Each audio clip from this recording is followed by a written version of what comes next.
Estamos, então, estudando a segunda parte de O Livro dos Espíritos, essa obra maravilhosa. E, para quem não sabe, o Livro dos Espíritos é dividido em 4 partes. Então, estamos na segunda parte. E a segunda parte vai tratar do mundo dos espíritos e a relação do mundo espiritual com o mundo material. Hoje, em particular, nós vamos tratar sobre o capítulo 9, no item que chama Pressentimentos. Pressentimentos. Quem nunca? Quem sempre tem ou já teve pressentimentos de algo que iria acontecer e que de fato aconteceu? Tanto pode ser para coisas boas, agradáveis, como situações assim desagradáveis, doloridas. Quem já teve essa experiência? Escreve aí no chat, por favor, vamos participar, todo mundo. Tenho certeza que todos nós temos pelo menos um exemplo de pressentimento ocorrido em nossas vidas. Ou nós mesmos tivemos esses pressentimentos, ou alguém teve, alguém da nossa relação, do nosso ciclo de amizade ou familiar, né? E daí, vocês estão escrevendo aí, né? E a Jamira vai ler para nós aí os seus comentários, vamos participar. Então, vamos lá. Vamos começar com a definição da palavra pressentimento. Você sabe o que significa? Coloque aí no chat. Enquanto vocês colocam aí no chat, digitando aí, vamos no dicionário. E o dicionário diz o seguinte: ato ou efeito de pressentir, sentimento instintivo e hipotético sobre o que pode acontecer. O que pode acontecer. Pode acontecer ou não. Então, é algo que vai acontecer, não que já passou, é o que está para acontecer. Pode ser imediato, pode ser daí uns dias, algumas horas, né? Então, o Leon Denis fala que no livro No Invisível, que não é possível, a princípio, medir cientificamente a questão do pressentimento, a princípio. Mas vamos lá, vamos com calma. Certamente você já escreveu. Tem aí algum relato, Jamira, de exemplos de pressentimentos? Já tenho aqui alguns. Por exemplo, a Ivete Machado nos diz que tem sempre. A Neiva Euzinha, quer dizer, ela também tem. Emily Jesus, eu já tive. A Diraci, muitas vezes. Eliana Pires também, né? Então, aqui ninguém falou que nunca teve. Todo mundo teve, viu, Cordinha? Gente, obrigada aí, Jamira. Gente, é isso mesmo. Se nós estivéssemos no presencial, a gente, nessa hora, abriríamos para a gente bater papo, assim, conversar a respeito do pressentimento de cada um, o que aconteceu. Se foi aqui em Brasília, na sua cidade de origem, se foi no momento de férias, se foi no momento da família, do trabalho, não foi numa viagem. Então, por isso que o chat para participar. Nós trouxemos aqui agora 2 casos de pressentimento que é conhecido da maioria de nós. Vamos lembrar quais são? Um aconteceu em 1994. Vamos trazer aqui alguns casos concretos. Esse nosso querido Ayrton Senna, cada vez que muitos de nós vemos a imagem ou lemos o nome dele, quando fala de Fórmula 1, nosso coração acelera mais rápido, né? Que realmente ele causou uma grande emoção no país, de tantas vitórias alcançadas, e da pessoa que ele é, do espírito Ayrton Senna. Pois bem, lá em 94, numa corrida de Fórmula 1 na Itália, em Imola, no circuito de Imola, se eu estiver enganada, por favor, me corrijam aí no chat, por favor. E, Jamir, você me avisa, tá? Então, na semana que antecedeu essa corrida, ele fez vários treinos. Ele e os outros corredores fizeram vários treinos. E ele ficou incomodado com aquela pista. Tiveram algumas reuniões, isso que eu estou relatando, vocês podem ver na internet, e tem alguns documentários sobre isso. Ele questionou a segurança daquela pista, teve várias reuniões com os organizadores, patrocinadores, mas, numa última entrevista dada, Ayrton Senna diz estar com mau pressentimento. E é um ato dele, a cada início de corrida, ele parar em frente ao carro, colocar as mãos ali na parte da frente do carro, e dali ele ficar em silêncio, em completa e absoluta concentração e foco.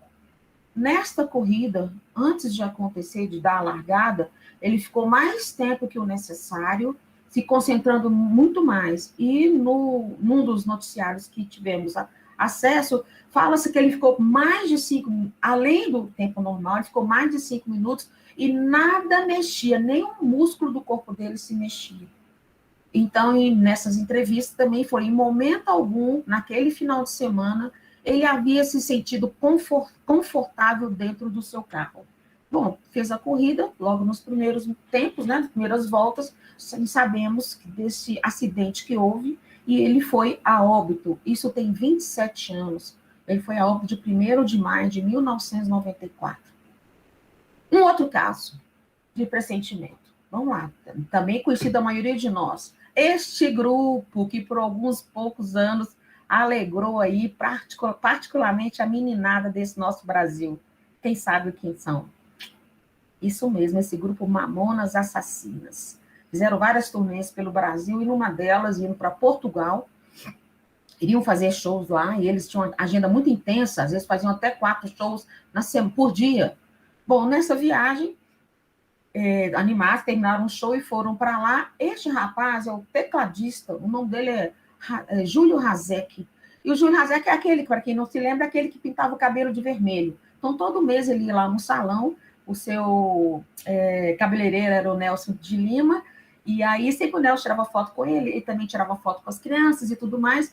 E nesse dia, horas antes da viagem, o Nelson fez uma filmagem, também está na internet, e daí ele brincou, o Júlio fez uma brincadeira, mas aí ele falou a brincadeira, estava filmando, e aí ele volta, coçou a cabeça e falou o seguinte: não sei não, essa noite eu sonhei com um negócio, assim, parecia que o avião caía, não sei o que isso quer dizer.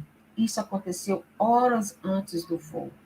Nesses 2 casos, exemplos concretos de pressentimento do espírito sobre algo que iria acontecer. Nesses 2 casos, algo desagradável, doído mesmo, eles perderam a vida, mas dentro de um propósito maior que nós não sabemos. Vamos lembrar, o Brasil, quando foi pentacampeão em 2002, alguém de nós tinha aquele pressentimento que o Brasil ia ser pentacampeão. Vamos separar aqui, ó. Ter o desejo que ganha a Copa é uma coisa, pressentir que vai ganhar é outra. Bom, ganhamos a Copa. Mas alguns de nós, por acaso, falando de novo no Brasil e na Copa, a gente lembra daquele, assim, do 7-1, né? Só de falar assim, todo mundo já sabe do que se trata. Pressentimos que nós iríamos ganhar aquela goleada?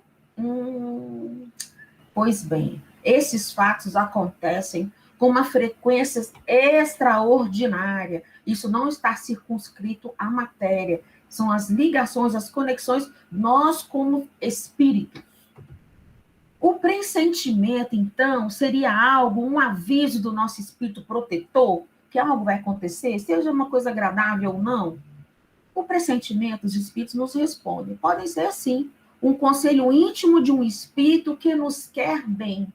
Um conselho íntimo de um espírito que nos quer bem. Que tipo de espírito nos quer bem? Escreve aí no chat. Aqueles espíritos que têm afeição por algumas pessoas. Olha só.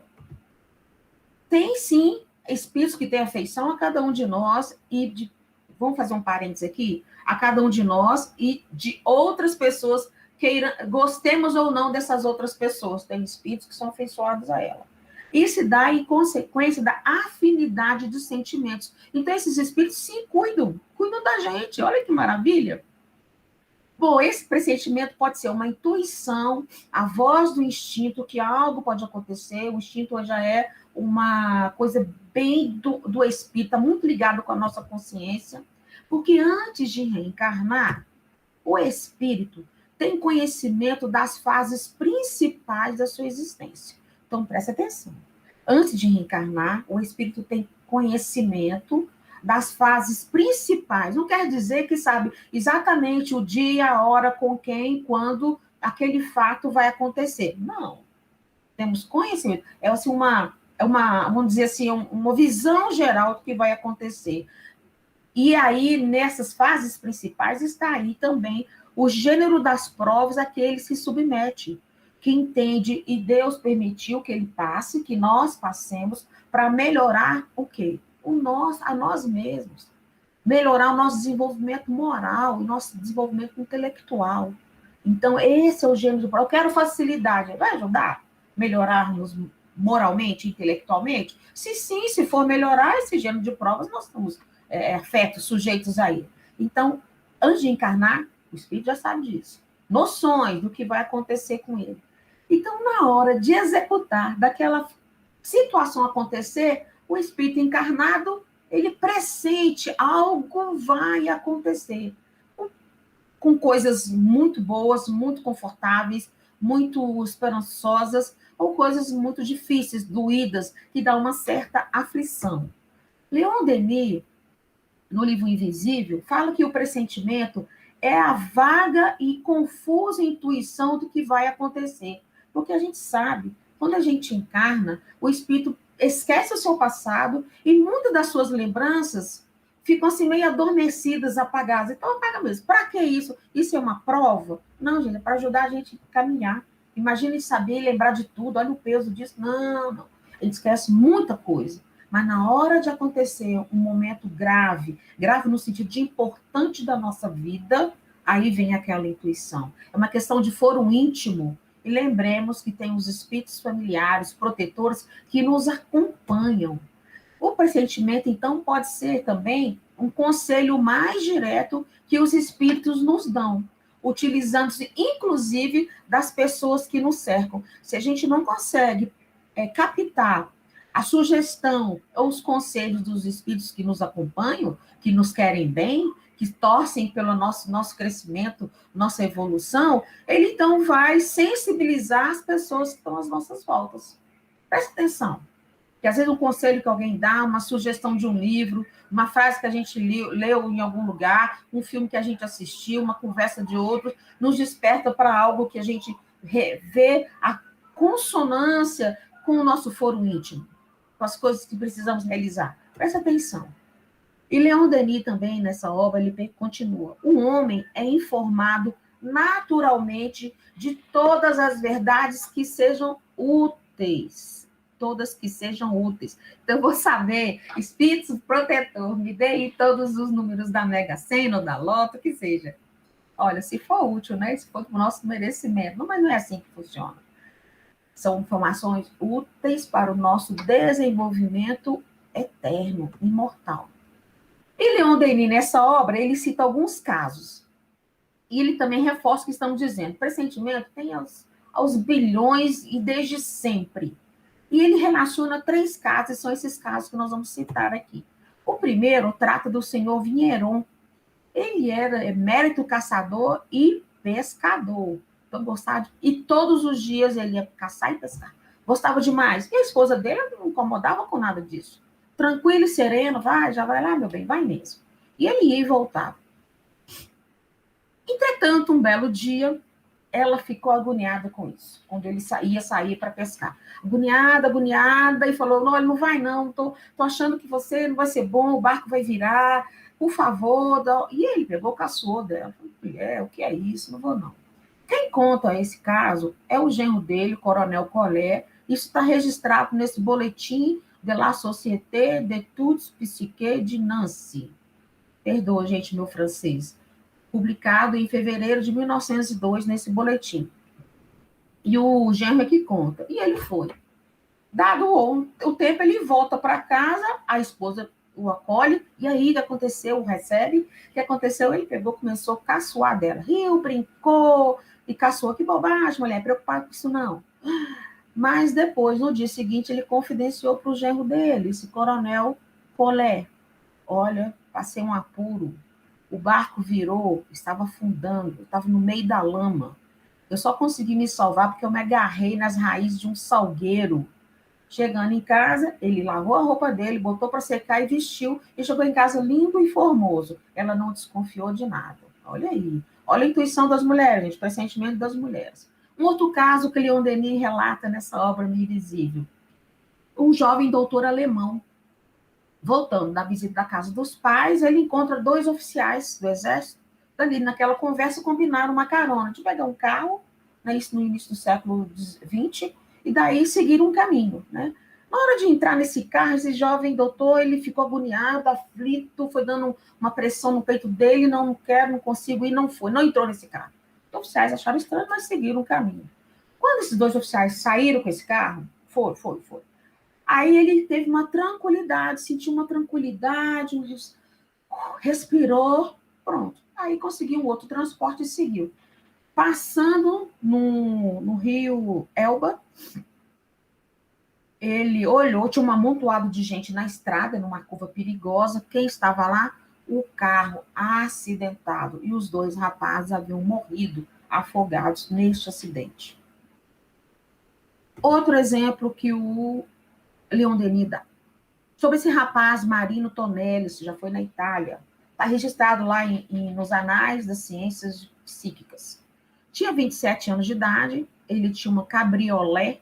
Cabriolé é uma carruagem pequena, puxada por apenas um cavalo. E ele morava em Rancidelo, que ficava na República de São... Ficava não, fica na República de San Marino. E ele foi, já à noite e tal, e viajando, ele adormeceu. Dormiu no volante. Só que no caso não era volante, era na rédea. E ele foi sacudido, tal. Quando ele deu por si, ele estava numa ribanceira lá embaixo, tudo bagunçado, as coisas dele tudo revirada, mas ele percebeu que ele estava bem, não tinha se machucado, e o cavalo também não. As pessoas da localidade tinham visto o acidente, estavam ajudando ele a organizar a carroça não, a cabriolé, essa carruagem, e as coisas dele. Neste ínterim, que aconteceu? A mãe dele viu todo o acidente. Horas antes do acidente, ela já está dando uma agonia nela. O incômodo, uma agonia, uma angústia, o que é isso, meu Deus, o que é isso? A esposa do rapaz, do marido, já tinha que dormir, as crianças também, e ela naquela aflição, de repente já teve uma visão. Uau! E na visão ela viu a curva, o cabriolé, o filho, o cavalo, viu o acidente e ela ficou agoniada. Preciso fazer alguma coisa. Aí ela pegou, saiu correndo e foi, enquanto o filho estava lá sendo acudido pelas pessoas do local, quando ele se deu conta, ele também começou a organizar e ajudar. Quando ele se deu conta, mãe, o que você está fazendo aqui? Aí ela foi contar para ele que ela teve essa aflição, ela teve essa visão. A visão aconteceu 45 minutos antes do acidente, que foi o tempo necessário para percorrer a pé a distância, ele vencia a distância da casa dele até o local do acidente. Gente, olha aí o pressentimento.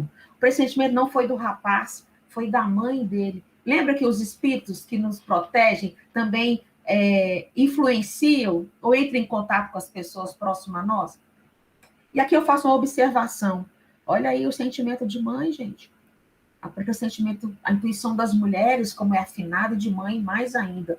Então, são 3 relatos, casos relatados por Leon Denis. E também, a gente nós pesquisando lá no livro, o livro dos médiuns, existe uma faculdade chamada de médiuns de pressentimento. Está lá na questão 184. O que diz lá? O pressentimento é uma intuição vaga das coisas futuras. É vago, é uma intuição. Certas pessoas têm essa faculdade mais desenvolvida ou menos desenvolvida. Então, no caso da mãe aí do Marino, era muito desenvolvida ou pouco desenvolvida? Gente, quando se trata de mãe e filho, essa mediunidade é muito forte. Podem colocar aí no chat, viu, Jamira? Vê se as pessoas estão descrevendo no chat esse pressentimento de mulher, de mãe e filho. Se já tá bom. Temos outras participações aqui com relação aos pressentimentos, citando o anjo da guarda, relatando o caso de filho que tem pressentimentos, que vê o pai que já desencarnou, alguns relatam alguns aspectos de outros pressentimentos, como, por exemplo, ao ir ao hospital, teve um pressentimento que um dia trabalharia ali, conseguiu, né? Através do seu estudo. Tá bom, Claudinho? Então, excelente, gente. Então, São exemplos concretos que isso acontece com todos, todos, todos. Vamos seguindo aqui.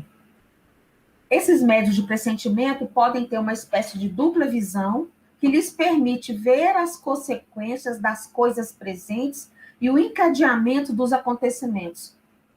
Acontecia com a mãe do rapaz, do Marino.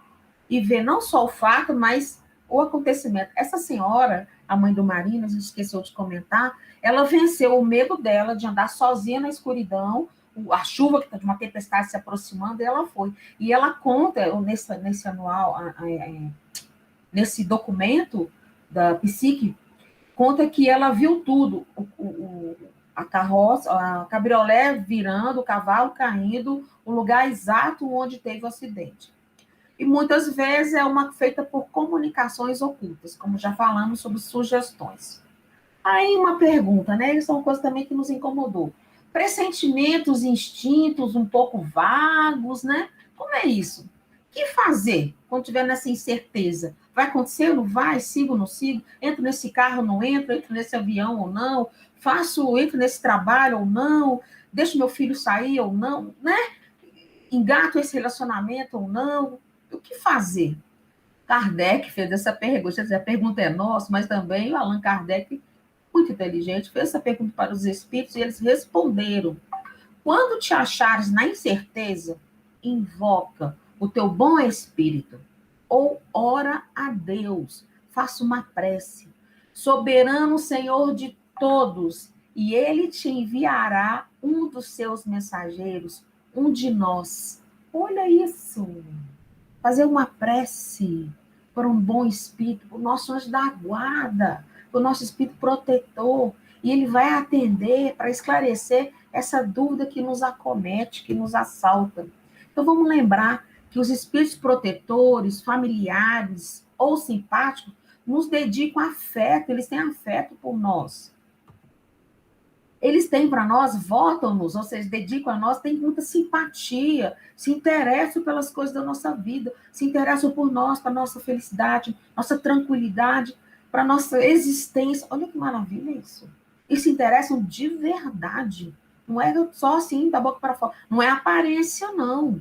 Então, os espíritos disseram para Kardec, sim, vamos orar aos nossos espíritos protetores. Vamos orar, gente. A gente não precisa saber o nome deles, não. É só orar, pedir esclarecimento. No livro O Evangelho segundo o Espiritismo, lá no capítulo 28, no final, tem lá orações, sugestões de orações. Uma delas fala para a gente recorrer ao nosso espírito protetor. Sugestão, vamos lá, no capítulo 28 do Evangelho segundo o Espiritismo. Mas seguindo aqui, os espíritos protetores nos protegem de acordo com o poder que eles têm. Porque acima de tudo está o quê? O plano divino. Acima de tudo. Tem a nossa programação, acima de tudo.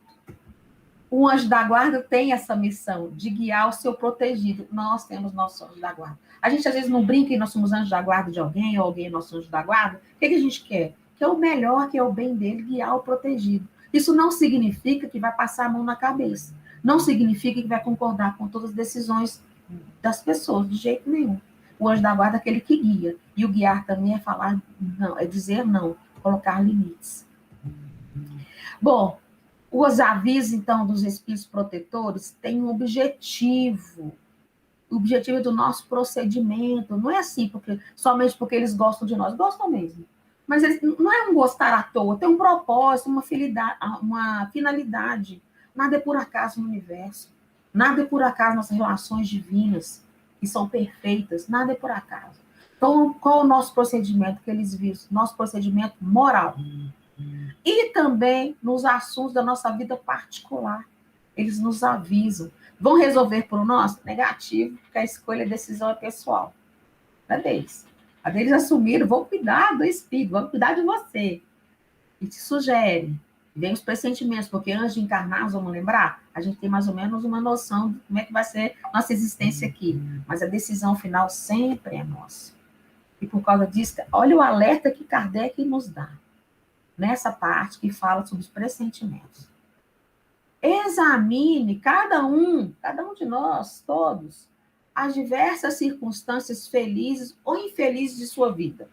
Vamos parar aqui para pensar um pouquinho, fazer rapidamente aqui, ó, ver as circunstâncias que foram muito maravilhosas em nossas vidas, mas tem aquelas também que foram muito doídas, e algumas estão sendo doídas. Vamos examinar.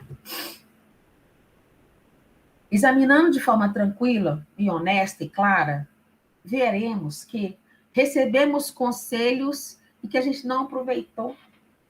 E se tivéssemos aproveitado, teríamos poupado de muitos desgostos, se a gente tivesse escutado esses conselhos, não é? Então, vamos assim, ó, botar uma sintonia para a gente ouvir melhor os conselhos dos Espíritos que nos apoiam, nossos anjos da guarda, protetores, em nome de Jesus, pelo Pai Maior. E vamos lembrar aqui, para a gente vigiar e orar sempre, a todo instante de nossa vida, todos os instantes. Seguir, assim, realmente as lições de Jesus, e são diversas, diversas. Mas orar, vigiar e orar com, sabe, com sinceridade, para a gente perceber essa sintonia fina com o mundo espiritual. Orar com fé, ter confiança, ter fervor, sabe? Humildade, não tem que dar ordem para nada. É para a gente ter a clareza melhor e a gente se melhora dia a dia mais. Aí esses pressentimentos não serão tão vagos, não. Serão cada vez mais claros. Porque a gente vai ter certeza da nossa posição e função neste mundo e nessa existência agora. E esse também orar sem arrogância. Temos aqui no final as fontes da nossa pesquisa. Fiquem à vontade para vocês ir lá nessas fontes. Viu? Que Jesus nos abençoe a todos.